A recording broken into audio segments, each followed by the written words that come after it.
പ്രവാസലോകത്തെ വാർത്തകൾ.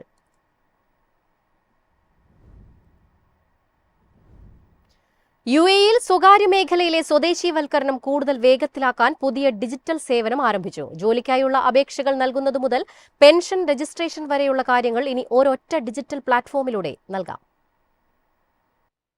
Emirati work bundle in private sector എന്ന പേരിൽ മാനവ വിഭവശേഷി സ്വദേശിവൽക്കരണ മന്ത്രാലയം പുതിയ ഡിജിറ്റൽ സേവനം ആരംഭിച്ചു. സർക്കാർ സേവനങ്ങളിൽ നടപടിക്രമങ്ങൾ വേഗത്തിലാക്കുക എന്ന ലക്ഷ്യത്തോടെയുള്ള സീറോ ഗവൺമെന്റ് ബ്യൂറോക്രസി പ്രോഗ്രാമിന്റെ ഭാഗമായാണ് ഈ നടപടി. പഴയ രീതിയിലുള്ള പേപ്പർ ജോലികൾ ഒഴിവാക്കി ഇനി എല്ലാം ഡിജിറ്റൽ പ്ലാറ്റ്ഫോമുകൾ വഴി നടത്താനാണ് ലക്ഷ്യമിടുന്നത്. Federal authority for identity, pension authority, ദുബായിലെയും അബുദാബിയിലെയും ആരോഗ്യ മന്ത്രാലയങ്ങൾ എന്നിവയുമായി സഹകരിച്ചുകൊണ്ടാണ് ഈ സംവിധാനം നടപ്പിലാക്കുന്നത്.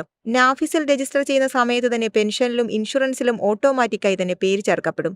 ഇത് കമ്പനികൾക്ക് സമയം ലാഭിക്കാനും അതുപോലെ കൃത്യമായ ഡാറ്റ കൈമാറാനും സഹായിക്കും. സ്വകാര്യ മേഖലയിലെ സ്വദേശിവൽക്കരണ ലക്ഷ്യങ്ങൾ കാര്യക്ഷമമായി ചെയ്യാനും സർക്കാർ സേവനങ്ങളുടെ നിലവാരം മെച്ചപ്പെടുത്താനും ഈ വർക്ക് ബണ്ടിൽ സഹായിക്കുമെന്നാണ് വിദഗ്ധരുടെ അഭിപ്രായം. News desk MyFin TV. Bahrain tourism മേഖല കുതിക്കുന്നു. കഴിഞ്ഞ വർഷം രാജ്യത്തെത്തിയത് 1.5 കോടിയിലധികം വിനോദസഞ്ചാരികൾ.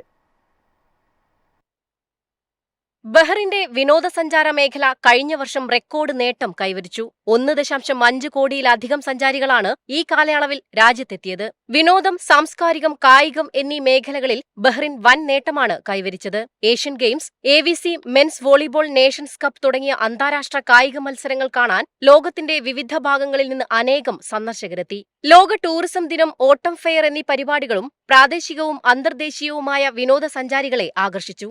ടൂറിസം മേഖലയിലെ ഈ വളർച്ച ഹോസ്പിറ്റാലിറ്റി, റീറ്റെയിൽ വ്യാപാരം, ഡൈനിംഗ്, ലോജിസ്റ്റിക്സ് എന്നീ മേഖലകൾക്ക് നേട്ടമായി. വരും വർഷങ്ങളിൽ കൂടുതൽ വിദേശ നിക്ഷേപം ആകർഷിക്കുന്നതിനുള്ള പദ്ധതികൾ ബഹ്റിൻ ആസൂത്രണം ചെയ്തുവരുന്നു.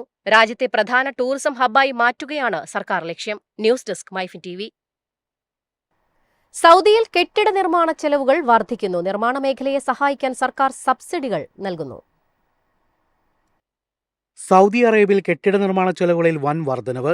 തൊഴിലാളി വേതനം, ഉപകരണങ്ങളുടെ യന്ത്രങ്ങളുടെ വാടക, അടിസ്ഥാന നിർമ്മാണ സാമഗ്രികളുടെ ചെലവ് എന്നിവയിലുണ്ടായ വർധനവാണ് ഇതിന് പ്രധാന കാരണം. ഭവനങ്ങളും വാണിജ്യ കെട്ടിടങ്ങളും ഇതിൽ ഉൾപ്പെടുന്നു. നിർമ്മാണ ചെലവുകൾ കുറയ്ക്കുന്നതിന്റെ ഭാഗമായി സബ്സിഡികൾ ഉൾപ്പെടെയുള്ള ഇളവുകൾ സർക്കാർ നൽകുന്നു. ഡിസംബർ മാസത്തിലെ കണക്കുകൾ പ്രകാരം 1.1% ചെലവുകൾ കൂടിയത്. തൊഴിലാളികളുടെ വേതനത്തിൽ മാത്രം 1.7% വർധനവുണ്ടായതായും പുതിയ കണക്കുകൾ വ്യക്തമാക്കുന്നു. വരും മാസങ്ങളിലും നിർമ്മാണ ചെലവ് വർദ്ധിക്കാൻ സാധ്യതയുണ്ടെന്ന് നിർമ്മാണ മേഖലയിൽ പ്രവർത്തിക്കുന്നവർ പറയുന്നു. News desk MyFin TV.